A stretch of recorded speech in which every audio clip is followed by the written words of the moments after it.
My daughter left me for dead on Highway 95. Mile marker 127. Nevada desert. 97 degrees. No phone signal. My iPhone showing 2% battery, and Jenny driving away in her boyfriend's BMW without looking back. I should have been angry.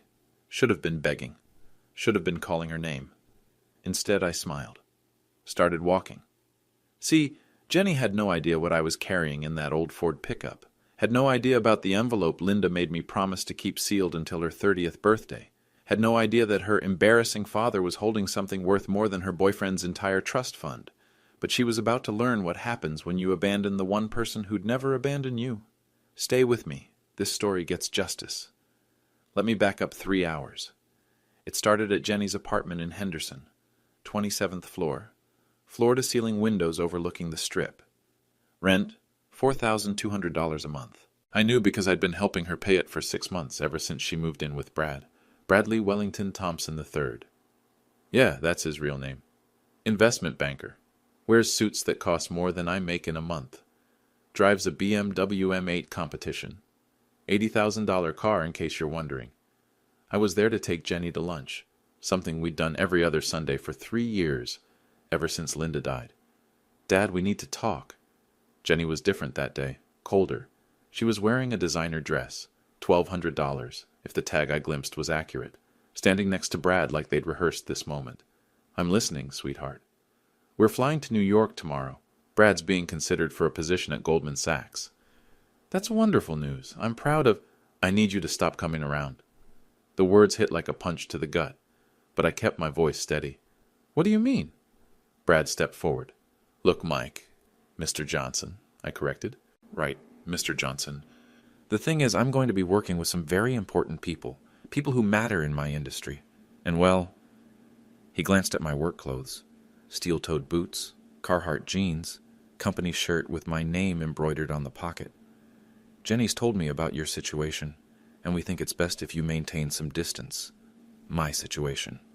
3 years ago, when Linda was dying, I worked double shifts to pay for her treatment. Chemotherapy, radiation, surgery, the works.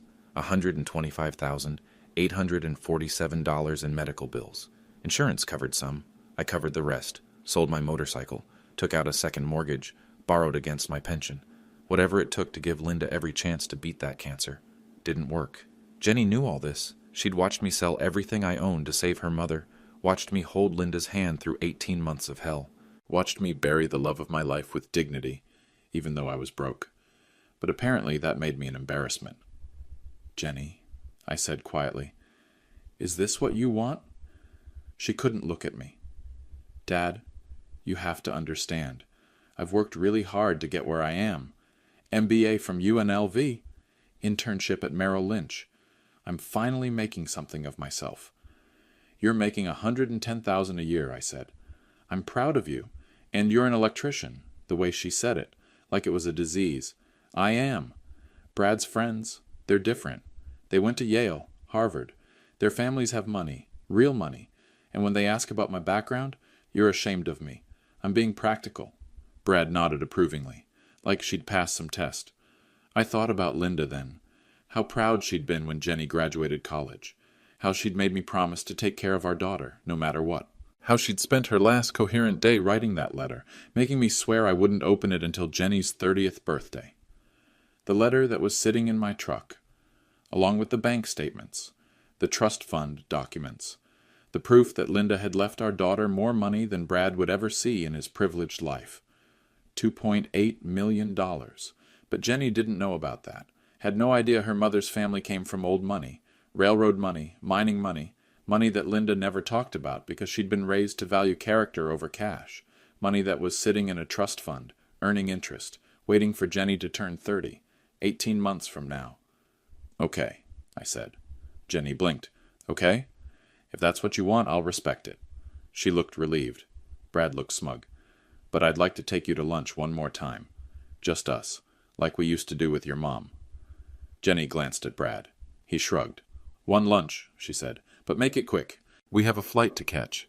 That's how we ended up on Highway 95. Heading toward a little diner Linda and I used to love. A place called Desert Rose, about 40 miles outside Vegas.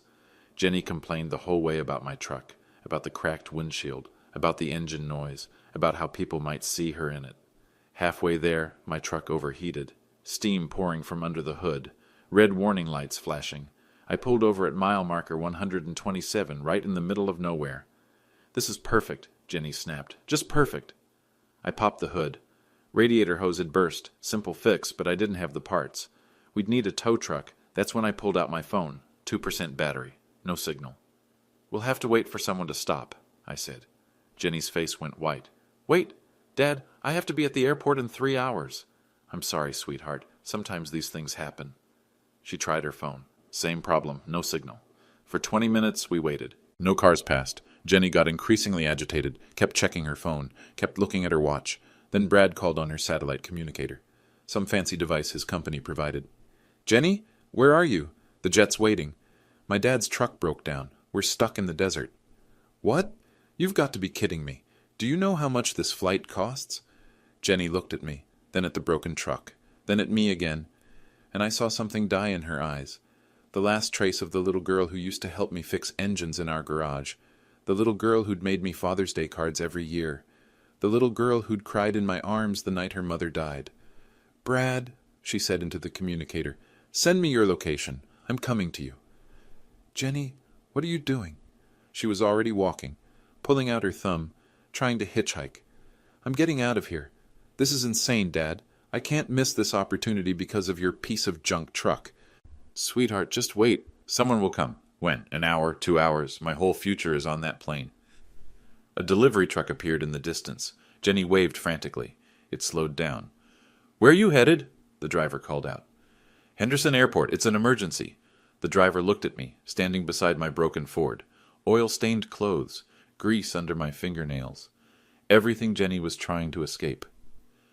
"I can take you, miss, but I don't have room for 2. Jenny didn't hesitate. "That's fine. He can wait for a tow truck." "Jenny," she was already climbing into the passenger seat, already leaving. "I'll call you when I get to New York," she said through the window. The truck pulled away, left me standing in the desert, watching my daughter choose her new life over everything we'd built together. That's when my phone rang. 2% battery, but somehow it connected. Jenny's number. "Hello? Dad, it's me. I made it to Brad's jet." "Good. I'm glad you're safe." "Listen, I need to say something before we take off." Her voice was different, harder, like she'd been practicing this speech. "I'm listening. I can't keep pretending anymore. This thing we do, these lunches, this fake relationship where I pretend you're not holding me back, it has to stop." I leaned against my truck, felt the metal burning hot against my back. "What are you saying, Jenny?" "I'm saying I'm done. Done with your blue-collar life. Done with your rusty truck and your work boots and your poverty." "Poverty?" "Yes, poverty. Do you know what it's like for me? Having to explain why my father drives a 20-year-old Ford, why he lives in a 1-bedroom apartment in the worst part of town, why he can't even afford to fix his own truck." My apartment. $730 a month. I'd moved there after selling the house to pay Linda's medical bills. Jenny knew that. She'd helped me pack. "Jenny, you know why I know you made choices. Bad choices. You could have invested in yourself, gone to college, made something of your life. Instead, you settled for mediocrity. I raised you. You held me back." The words cut deep, but I kept my voice steady. "Is that really how you feel?" "It's how I've always felt, but I was too nice to say it. Too guilty about Mom, to be honest. But Brad helped me see the truth." "What truth?" "That you're an anchor, a weight dragging me down. And if I want to succeed, really succeed, I need to cut that weight loose." In the background I could hear Brad laughing, could hear champagne glasses clinking. "So that's it?" I asked. "That's it. Don't call me. Don't text me. Don't show up at my apartment. I'm starting fresh, and that fresh start doesn't include you. And your mother." Silence. "Jenny, what about your mother's memory?" "Mom's dead, Dad. She's been dead for 3 years." "And I'm tired of pretending that your grief is my responsibility." The line started crackling. Battery dying. "Jenny, before you hang up, goodbye, Dad." Click.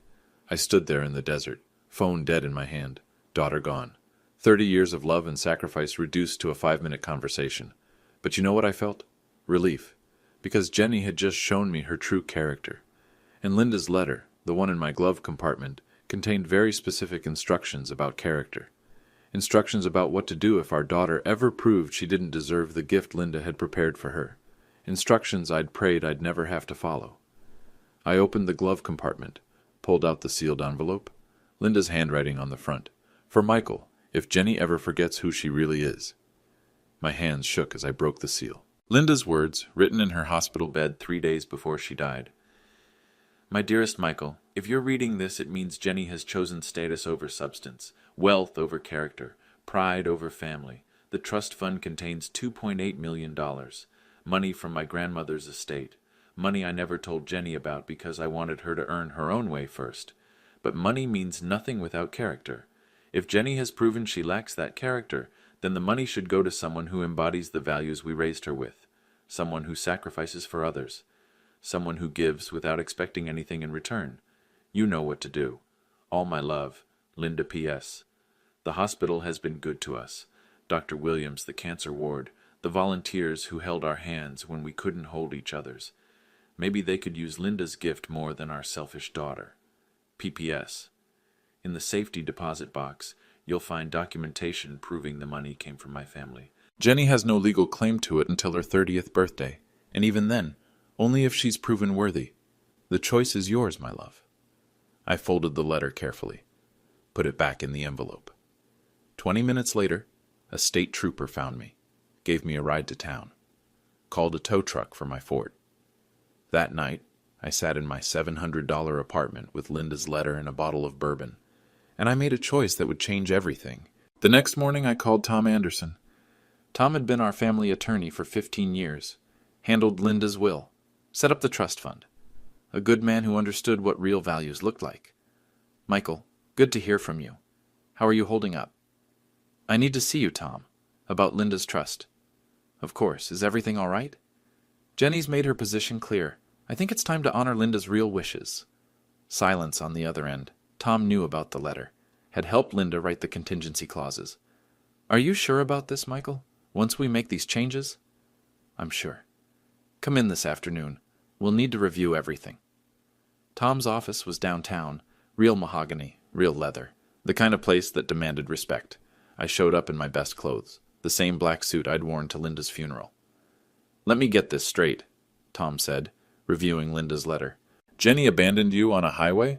Told you she was done with your blue-collar life? Called you an anchor? Her exact words. Tom shook his head. Linda feared this might happen. That's why she included the character clause. He pulled out a thick folder. Trust documents, bank statements, investment reports.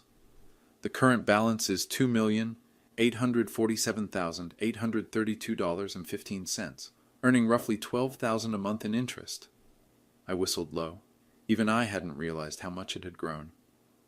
Linda's instructions are clear, Tom continued. If Jenny proves unworthy before her 30th birthday, the funds can be redirected to a charitable cause of your choosing. Specifically, she mentioned the hospital. Presbyterian Hospital, Cancer Ward. The same place where Linda received treatment. The same place where Dr. Williams fought for 18 months to save my wife's life. Where nurses worked overtime to keep Linda comfortable. Where volunteers brought us coffee and held our hands when we couldn't hold each other's. Tom pulled out fresh paperwork. I'll need your signature in 12 places. This will establish the Linda Johnson Memorial Cancer Research Fund. Full amount, no takebacks. And Jenny? Jenny gets nothing. The trust dissolves on her 30th birthday. The money goes to the hospital permanently. I thought about my daughter. Somewhere over Kansas, probably, sipping champagne, celebrating her escape from my embarrassing existence. Had no idea she'd just walked away from generational wealth. What about when she finds out? She won't. Not unless you tell her. The trust is private. Bank statements go to you as trustee. She has no legal right to information until her 30th birthday. And then? And then she learns what her choices cost her. I picked up the pen. Heavy. Gold. The kind of pen used for important decisions. Tom, what kind of impact would this money have at the hospital? $2.8 million? It could fund cancer research for years. New equipment. Better treatments. Maybe help other families avoid what you and Linda went through.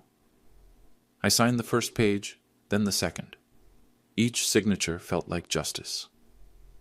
There's something else, Tom said. Linda requested that when the fund is established, there be a public dedication ceremony. She wanted recognition for the medical staff who cared for her. How public? Hospital board members, major donors, medical staff, community leaders. She estimated maybe 200-300 people. Jenny would only know if someone told her. I signed the final page. Dated it. August 19th, 2024. It's done, Tom said. The Linda Johnson Memorial Cancer Research Fund is now the legal recipient of the entire trust. Congratulations, Michael. You've just made the largest charitable donation in Presbyterian Hospital's history. I felt something I hadn't felt in 3 years, since Linda died. Peace. When's the ceremony? Linda requested it be held on the anniversary of her diagnosis. September 1st, 2 weeks away. Will there be media coverage? Local news, hospital newsletter, probably some social media from the medical community. I smiled. Perfect. That night, I sat in my apartment and wrote a letter of my own. Not to Jenny.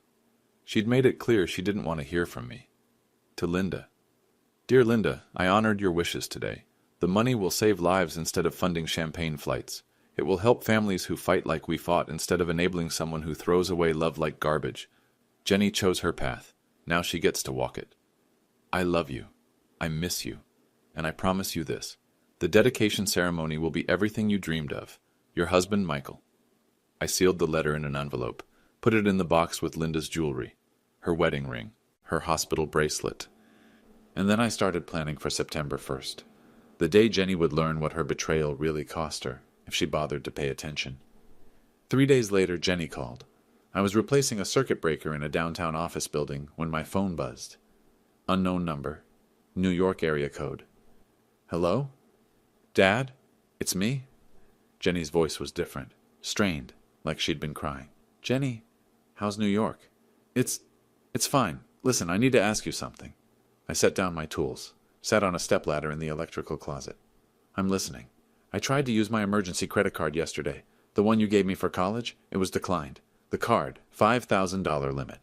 I'd been paying the minimum balance for 2 years, ever since Jenny maxed it out buying interview clothes. Oh, that. I canceled it. Silence. You canceled it? Yesterday morning. Also canceled your car insurance, took you off my cell phone plan. Closed the joint savings account we opened when you turned 18. Dad, what the hell? You said you were done with my blue-collar life. I figured that included my blue-collar money. That's different. Those are necessities. Are they? Dad, I need that card. New York is expensive. My first paycheck doesn't come for 2 weeks. Ask Brad. I can't ask Brad for money. We just started dating seriously. Then get a job. I have a job. Get a second job, waiting tables, retail, something to tide you over until that Wall Street paycheck arrives. The same kind of work I'd done to put her through college. The same kind of work Linda had done during her own college years. Honest work. Dad, you're being ridiculous. I said some things I didn't mean. Did you? What? Did you mean them? When you called me an anchor? When you said I was holding you back? When you told me my poverty embarrassed you? Another pause. I was upset. That's not an answer. Fine.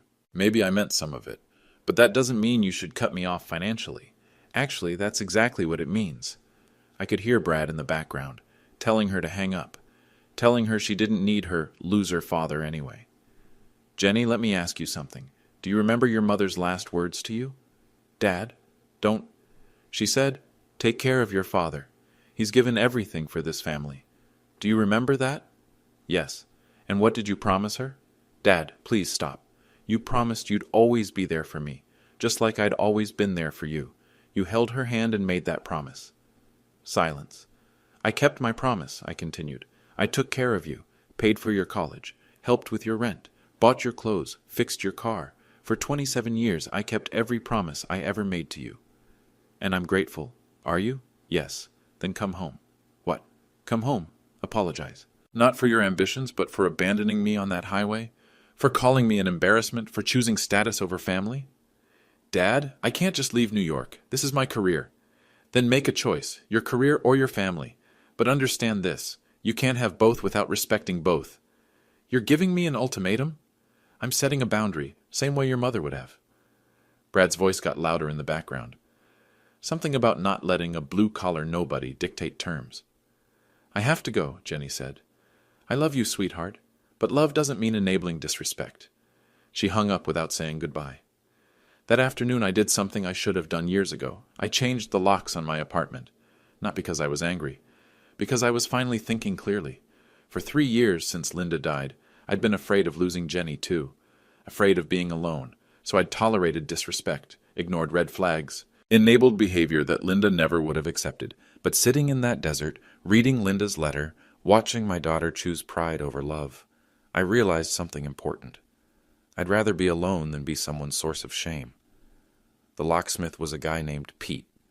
We'd worked together on a few commercial jobs. You sure about this, Mike? This is pretty final. I'm sure. She'll try to come back eventually. They always do. Maybe. But when she does, she'll need to knock. Pete installed new deadbolts, changed the apartment office emergency contact from Jenny to Tom Anderson, updated my medical proxy, my insurance beneficiary, not out of spite, out of self-respect. That evening, I wrote Jenny an email, short, simple. Jenny, I've changed the locks. Your key no longer works. This isn't punishment, it's protection. Protection for both of us. When you're ready to have an adult relationship based on mutual respect, call me. We'll talk. Until then, I wish you success in your new life. Love, Dad. P.S. Your mother's jewelry is in a safety deposit box. When you're ready to honor her memory, instead of running from it, I'll give you the key. I hit send before I could change my mind. 5 minutes later, my phone rang. Jenny's number. I let it go to voicemail. She called 6 more times, left 3 messages, each one angrier than the last, demanding I stop being childish, threatening to never speak to me again if I didn't fix this immediately. The last message was different. Dad, I'm sorry, okay? I'm sorry I left you on the highway. I'm sorry I said those things, but this is crazy. You can't just cut me off. I'm your daughter, your only family. And like it or not, you need me as much as I need you. Wrong. For the first time in 3 years, I didn't need anyone. I was finally free to choose who deserved my love instead of giving it away out of fear. September 1st was 2 weeks away. Time to see if Jenny would choose to earn back what she'd thrown away, or if she'd learned nothing at all. She chose option 3.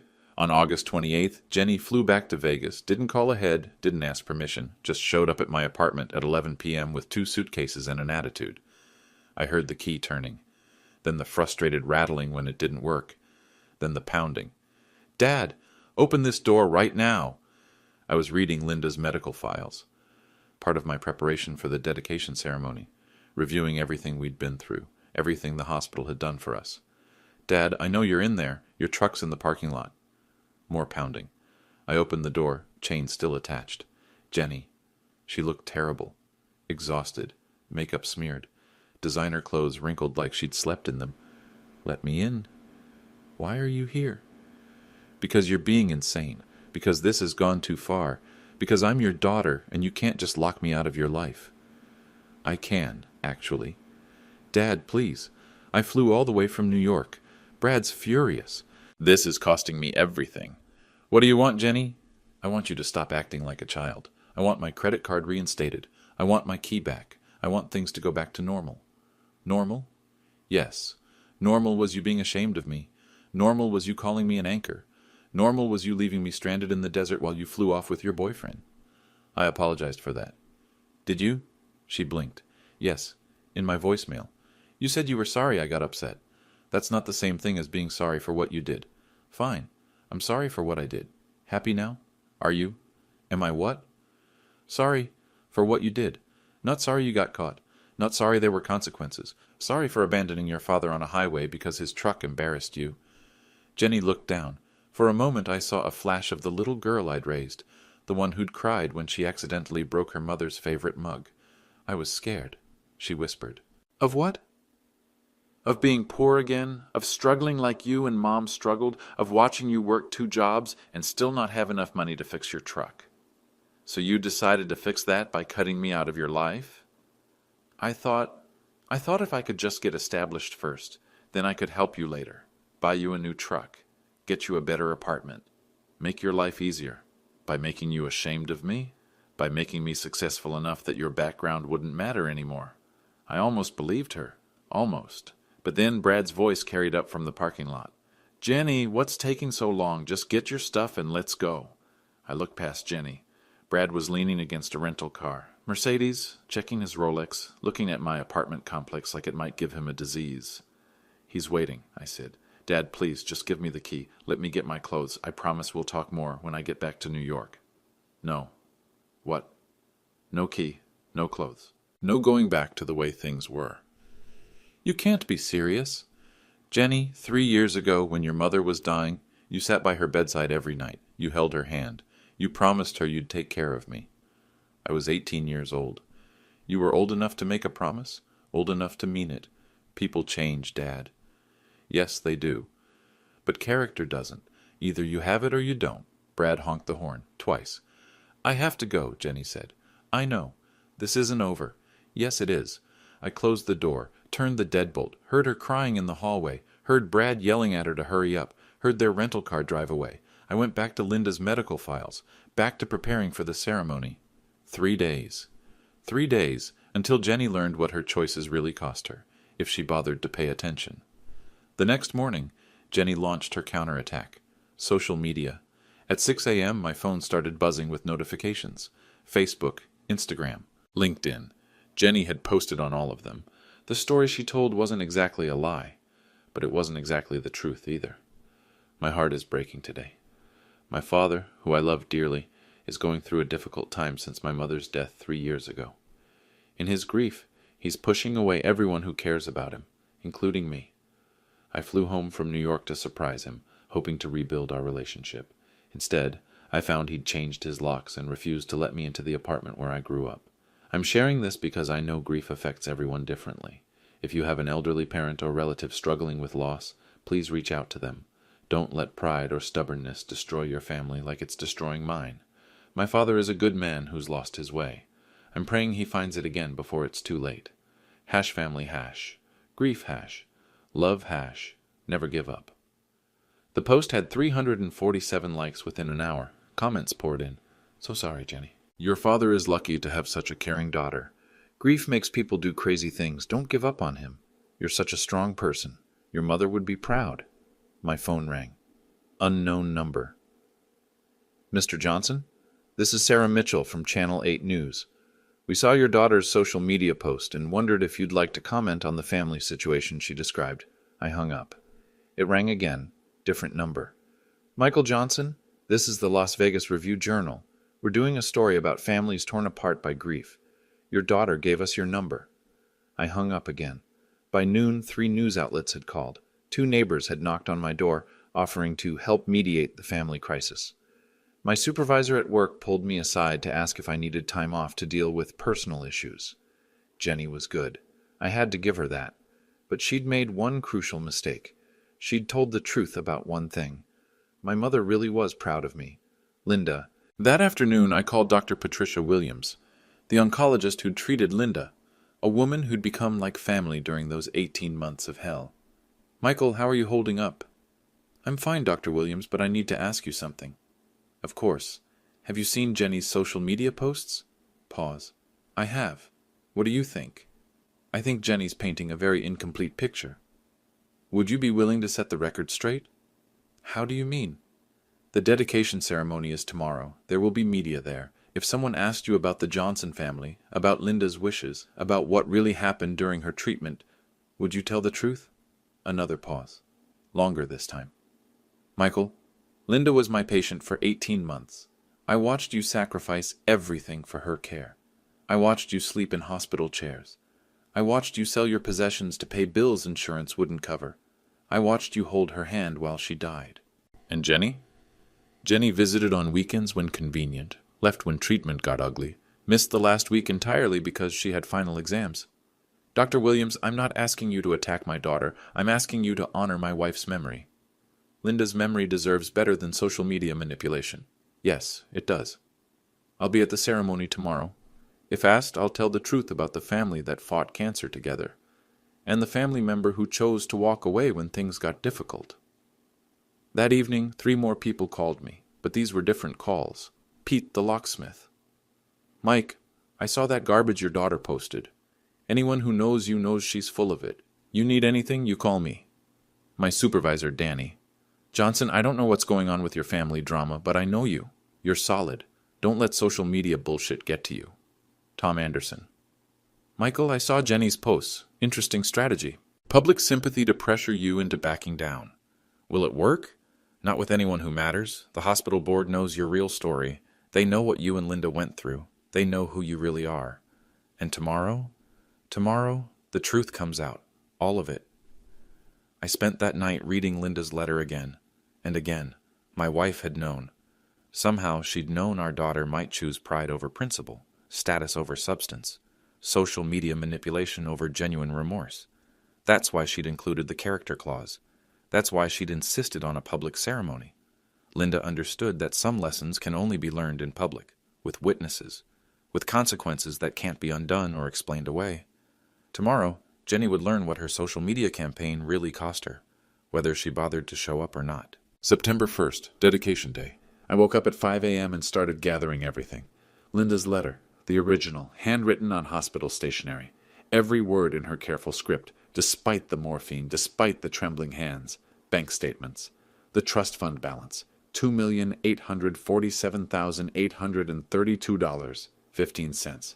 Monthly interest, $11,899.43. Total growth since Linda's death, $347,892. Medical bills, a stack 2 inches thick. Presbyterian Hospital, Dr. Williams, oncology specialists, chemotherapy treatments, radiation therapy, surgery, home hospice care. Total, $125,847. College receipts, Jenny's tuition payments, $39,000 per year for 4 years. Books, housing, meal plans. Total, $156,000. All paid by me, working double shifts, selling everything I owned. Insurance policies, Linda's life insurance, $50,000. Used to pay off the house, keeping Jenny's college fund intact. Work records. My employment history at Henderson Electric, 25 years. Perfect attendance except for Linda's medical appointments. Overtime hours, holiday shifts, everything to keep the family afloat. Jenny's financial history. The credit card I'd been paying for 6 years. Balance, $8,234. Monthly payments, $247. Her car insurance, $189 per month. Cell phone, $85 per month. Emergency fund deposits, $200 per month for 8 years. Total investment in Jenny's future, $298,000, not counting the trust fund. The evidence was overwhelming. 27 years of documented sacrifice. Every receipt, every statement, every canceled check. Jenny's contribution to family expenses since turning 18, $0. At noon, I called the hospital. Presbyterian Hospital, how may I direct your call? Linda Johnson Memorial Fund dedication ceremony. I need to speak with the event coordinator. 1 moment, please. This is Margaret Chen, Director of Development. Miss Chen, this is Michael Johnson. Mr. Johnson, we're so honored to have you here today. The ceremony begins at 2 p.m. We have nearly 300 attendees confirmed.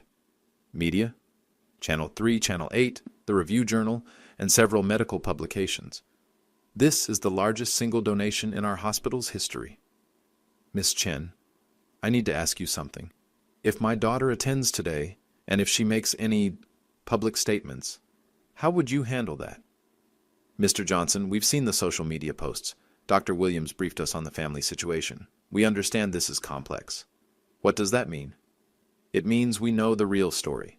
We know who Linda Johnson was. We know what you sacrificed for her care.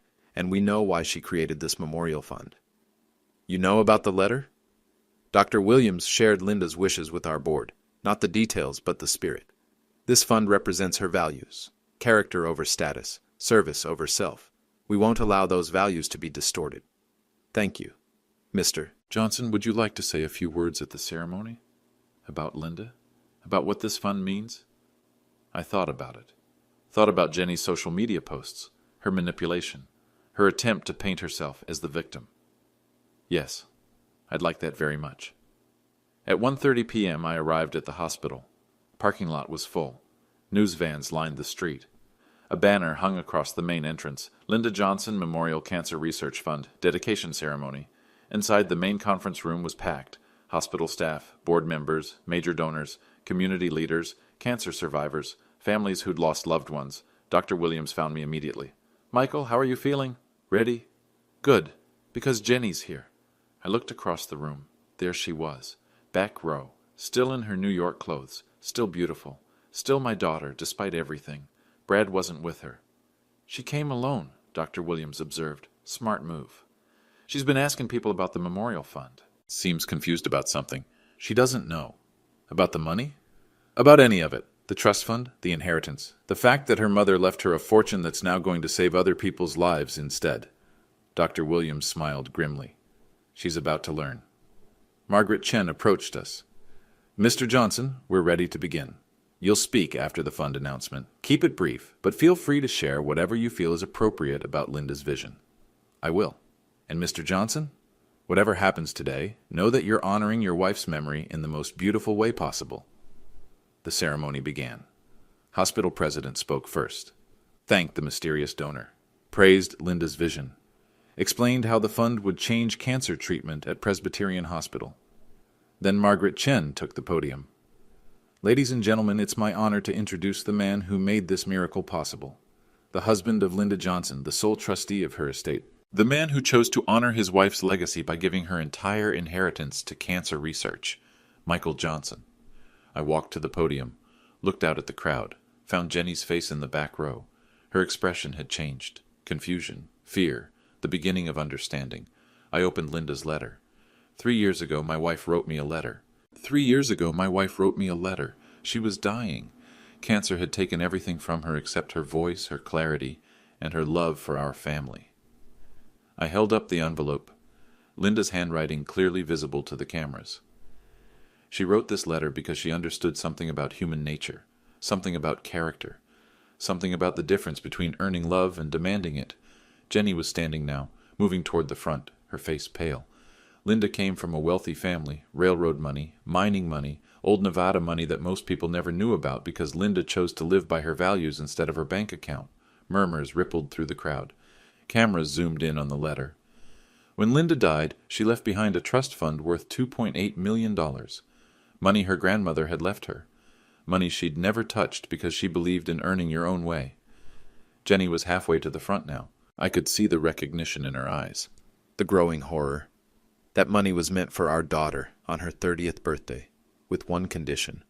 I unfolded Linda's letter, read directly from her handwriting. The money should only go to someone who embodies the values we raised her with, someone who sacrifices for others, someone who gives without expecting anything in return. Jenny stopped walking, stood frozen in the middle aisle. Linda wrote this letter because she feared our daughter might choose a different path, might choose status over family, wealth over character, pride over love. Dr. Williams stood up. Linda shared those fears with me.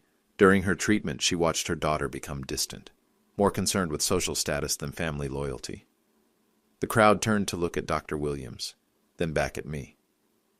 On August 12th, my daughter abandoned me on Highway 95, left me stranded in the desert with a broken truck and no phone signal. She chose to catch a private jet to New York instead of waiting for help. Gasps from the audience. Cameras swiveled to capture Jenny's reaction. She called me from that jet, told me she was done with my blue-collar life, called me an anchor dragging her down, said my poverty embarrassed her. Jenny's mouth opened. No sound came out.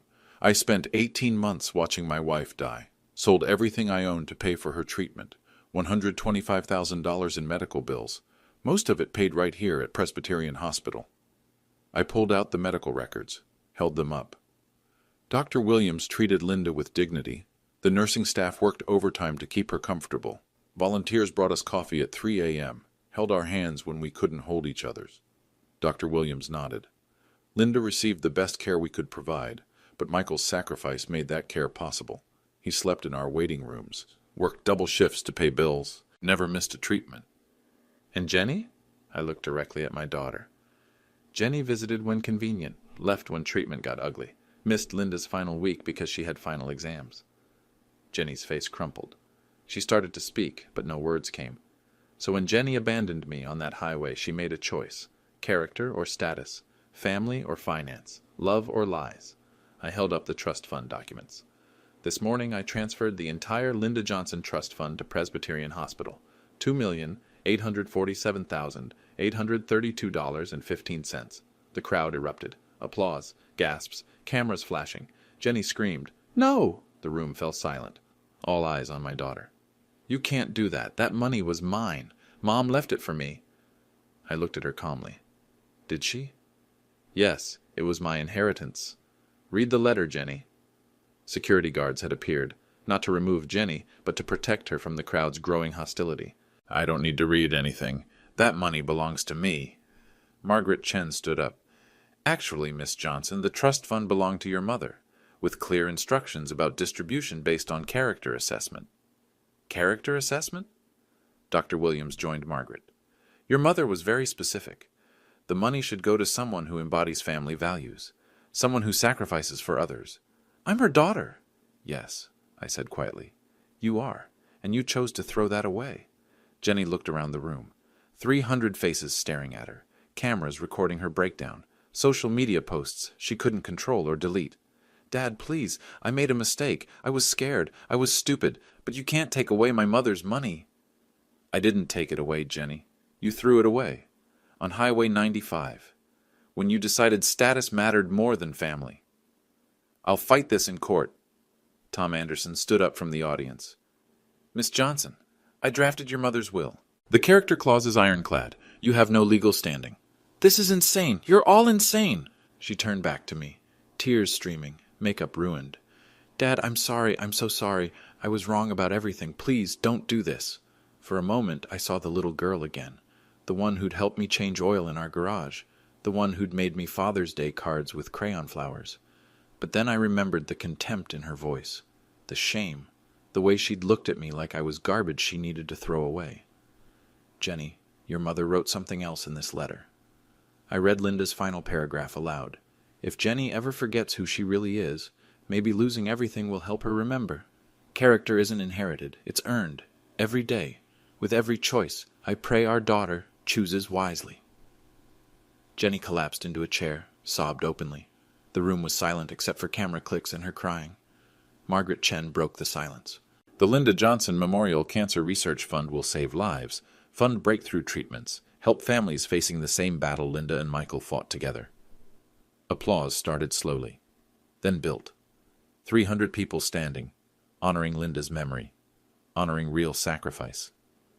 Jenny sat alone, surrounded by witnesses to her public humiliation, her social media manipulation exposed, her character revealed. I walked over to her chair, knelt down, spoke quietly so only she could hear. Your mother's jewelry is still in the safety deposit box, her wedding ring, the necklace her grandmother gave her, things that matter more than money. Jenny looked up, eyes red and swollen. When you're ready to earn them back, call me. But understand this. Earning means proving character, not demanding forgiveness. Dad, I love you, Jenny. I'll always love you, but I'll never again enable disrespect. I stood up, walked back to the podium. Ladies and gentlemen, Linda's gift will research treatments that might have saved her life, might save other wives, mothers, daughters facing this terrible disease. More applause. Thank you for honoring her memory. Thank you for understanding that some things matter more than money. The ceremony ended. People shook my hand, thanked me, praised Linda's vision. Jenny sat alone until security helped her to the parking lot. She drove away in her rental car, back to New York, back to Brad, back to her new life. But now she knew the true cost of her choices. $2.8 million. And counting. That was 6 months ago. The Linda Johnson Memorial Cancer Research Fund has funded 3 breakthrough studies, new treatment protocols, better pain management, hope for families facing what we faced. Jenny never went back to New York. Brad broke up with her the day the ceremony aired on local news. Apparently dating someone who publicly loses a $3 million inheritance doesn't fit the Goldman Sachs image. She's living in Henderson now, working at a Starbucks, sharing a studio apartment with a roommate, learning what real life costs when you can't rely on other people's sacrifice. She calls every few weeks.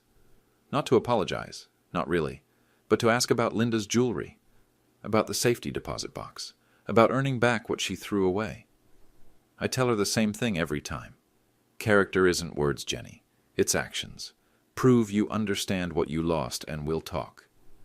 Dr. Williams sends me updates about the fund. Research progress, lives saved, families helped. Linda would be proud. Tom Anderson handles the legal side. The fund is permanent, irrevocable. Jenny's 30th birthday came and went in March. No inheritance, no trust fund, no safety net. Just consequences. My apartment is still small. My truck still has that cracked windshield. I still work as an electrician, but I sleep better now.